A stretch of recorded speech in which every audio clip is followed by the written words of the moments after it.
Eu recebi um e-mail do Ademar Sorrentino perguntando como que faz aquela virada de página do Corel no Illustrator, né? Que o Corel tem uma coisa que, sei lá, você tem uma arte ou uma folha de papel e aí você aplica uma virada de página assim, e ele cria a virada para você baseado nos parâmetros de sei lá, tamanho ou largura da virada, assim. Ele cria para você, assim, fica uma coisa meio pronta, mas é um recurso que o Corel tem, que o Illustrator não tem, assim, é como se fosse um plugin que tem lá, mas não tem no Illustrator, a não ser que a não ser que existam realmente para você baixar ou comprar, enfim, uma action que alguém tenha feito que crie esse tipo de virada de página, mas assim, o negócio dos plugins, né, dessas coisas prontas, é que sempre fica com a mesma cara, né? A virada do Corel sempre tem praticamente a mesma estética, né? Você reconhece, você vê uma virada do Corel, assim, que foi feito no Corel, você reconhece que foi feito, né? Quem conhece vai saber que foi feito no Corel, né? E quem não conhece provavelmente vai reconhecer de outro lugar que foi feito também, enfim, e fica com essa coisa impessoal, assim, uma coisa que quem fez foi o computador e não foi o usuário, né? Que uma vez o professor da faculdade falou que a gente nunca deve seguir o que o computador impõe, assim, as coisas prontas que existem, porque isso aí é o computador tentando controlar a gente, assim, apesar de soar meio, né, uma coisa meio terrorista, né, do computador controlar a gente, mas a verdade é que a gente tem que controlar o computador sempre, assim. O computador é a ferramenta que ele tem que fazer o que a gente quiser. Então, se a gente não quiser exatamente, a gente quer uma virada de página, mas o computador está oferecendo aquele tipo de virada de página, a gente não necessariamente tem que seguir aquele caminho, né? Porque é uma coisa que o computador está oferecendo e nem sempre né, compatível com o que a gente precisa, né? Ou com o que é correto, ou com o melhor resultado que teria. Então, eu sempre apoio fazer esse tipo de, pensar num jeito de fazer essas coisas manualmente, assim, usar as ferramentas que tem no programa para fazer do jeito mais correto, ou do jeito mais apropriado para o trabalho, assim. Então, eu vou mostrar aqui, devem existir bilhões de maneiras de fazer virada de página no Illustrator, mas eu vou mostrar, né, um dos jeitos que eu encontrei para fazer, que no caso eu vou desenhar um quadrado aqui que seria a minha página, não vou desenhar nada dentro, mas só para ter alguma coisa para virar, né? Então vai ser esse quadrado aqui. Eu só vou colocar um contornozinho cinza, bem fininho assim, para não ficar muito duro.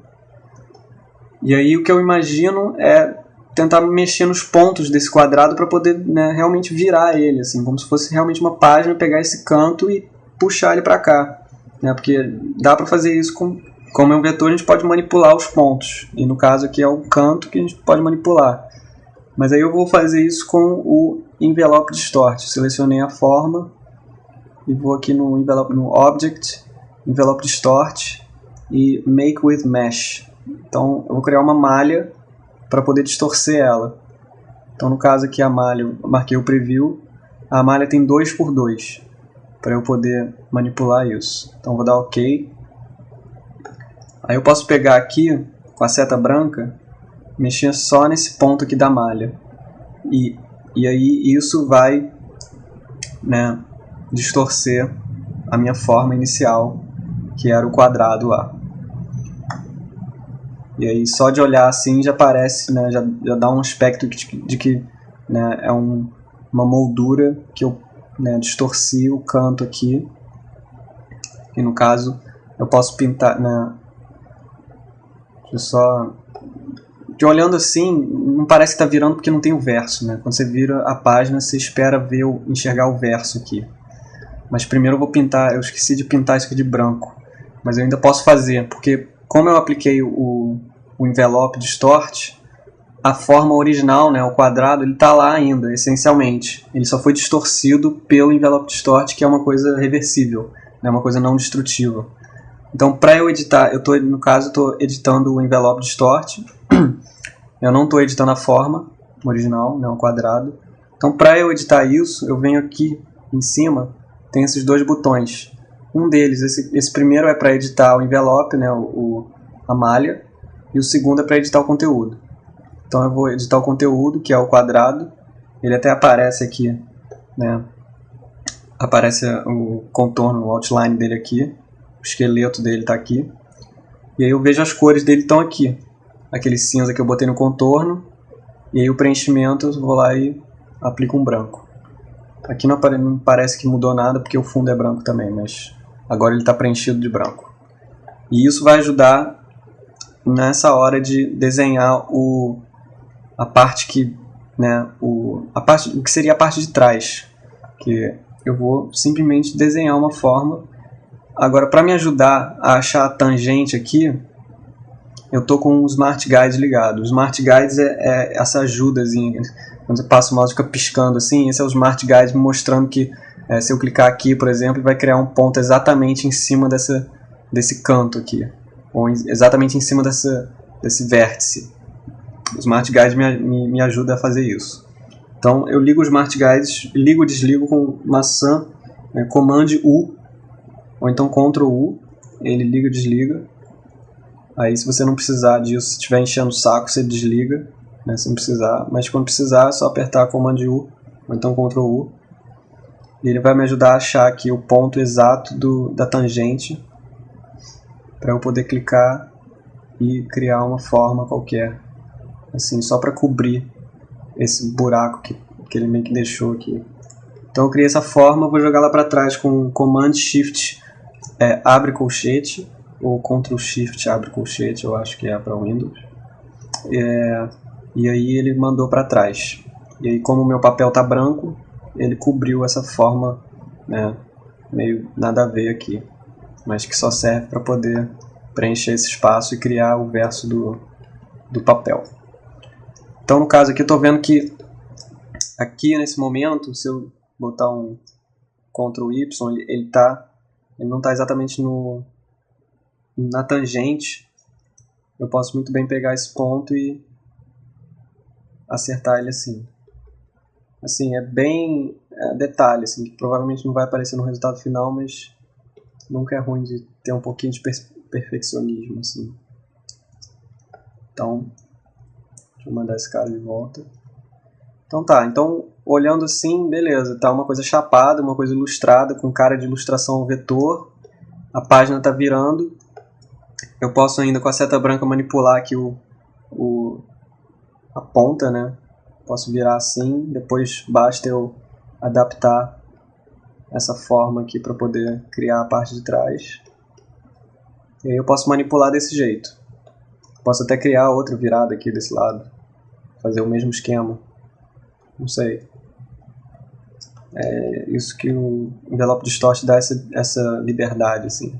Então, estando satisfeito com isso, ainda posso, né, tentar simular um tipo de sombra, né? Porque imaginando assim, como se fosse realidade, isso aqui, essa virada, ela não ia ter um cinza chapado, assim, teria um cinza, talvez um degradê de uma coisa escura indo mais para claro, assim. Eu vou só acertar essa virada para ter uma coisa mais regular, assim,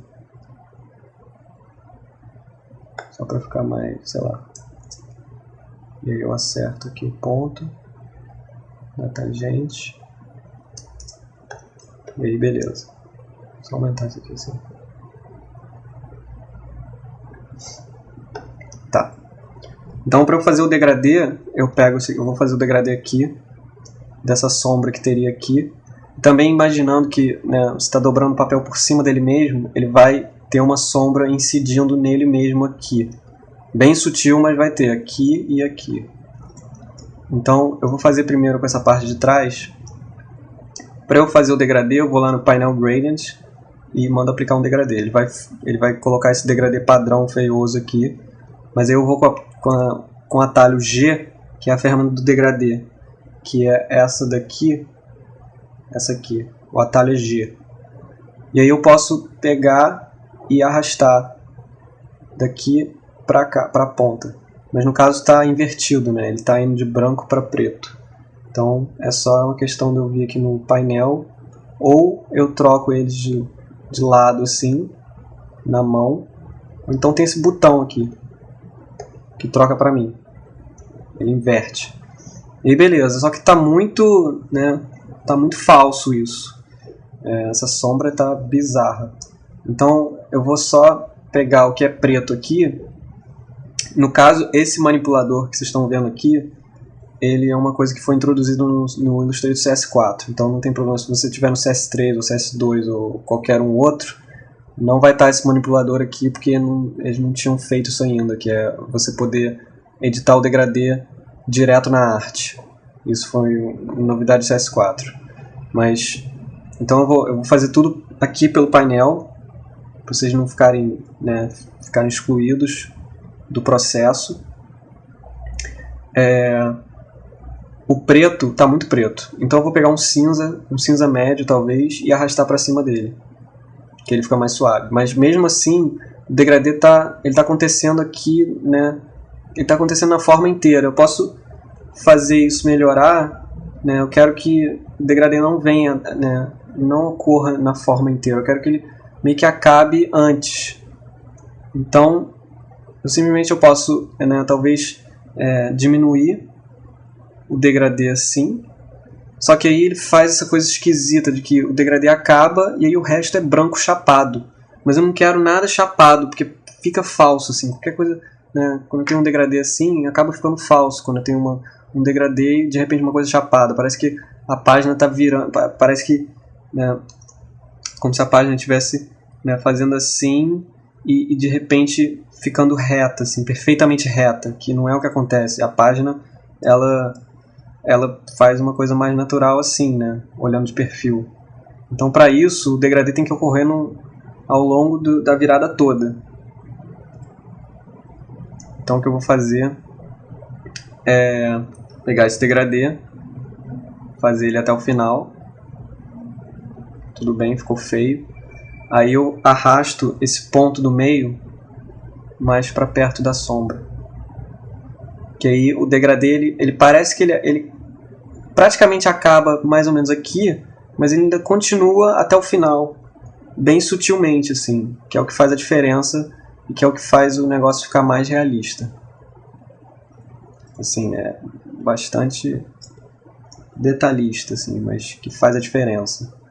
Então beleza, acho que eu estou satisfeito com essa sombrinha. E agora eu vou fazer essa sombrinha bem sutil, que é incidida sobre o papel aqui pela virada. Então eu vou lá no modo de edição do conteúdo, lá em cima. Eu estou na edição do envelope. Vou no conteúdo, para botar o degradê. Eu posso simplesmente ir com conta-gotas, que a tecla é I. Ou então o conta-gotas está aqui. E pego o degradê que eu apliquei na viradinha ali. No caso eu perdi o contorno, porque essa virada aqui está sem contorno. Então eu vou botar um contorno cinza, só para ele ter um contornozinho assim. E aí essa virada, vou pegar ele de novo, que aí ele aplica o contorno lá. Depois eu afino o contorno, enfim.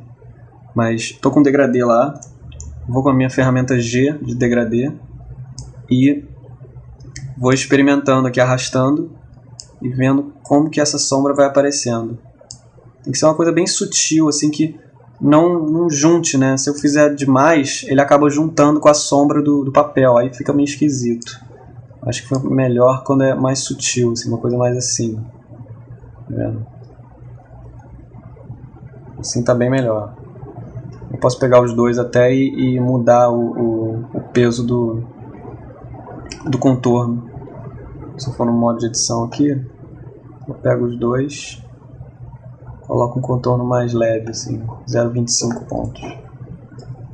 E aí ficou desse jeito. Então, assim, faz uma diferença se eu olhar para esse papel chapado de branco assim, ou com um degradê sutil. Ele faz uma grande diferença. Assim, apesar de ser uma sutileza, são as sutilezas que fazem a diferença. Então, assim, no caso, se eu quiser esse resultado, beleza. Assim, eu ainda posso modificar aqui o Isso aqui é editável, totalmente editável, eu estou livre para fazer pro lado que eu quiser. E eu não estou usando plugin nenhum. E é uma coisa que eu fiz, né, usando as ferramentas variadas que o programa me oferece para criar um resultado que foi a minha intenção. Então, assim, eu acho que o que eu deixo nesse tutorial é esse pensar de tentar esquecer os plugins, ou tentar fugir dos plugins, ou usar eles sabiamente, sei lá. Não esquecer totalmente, porque muitas vezes plugins são usados, né, para economizar tempo, mas não depender deles inteiramente, assim, ou direcionar o seu trabalho em função do plugin, né, em função da ferramenta. Tentar usar a ferramenta em prol do trabalho e do resultado final que você quer, e não o que o computador está impondo a você. Então acho que é isso. Que nem eu tinha falado, existem bilhões de jeitos de fazer uma virada de página. Essa foi a maneira que eu achei tranquila de explicar. Talvez vocês consigam achar outra maneira legal também de fazer uma virada, simular uma virada de página, ou uma mais realista ainda, ou uma mais ilustrativa, talvez, com outro estilo. E é para isso que os comentários estão aí. Vocês podem postar, compartilhar aí com o pessoal e falar o que vocês acham dessa técnica aí e de outras técnicas. Então espero que tenha ajudado. Vou ficar nessa. Até a próxima.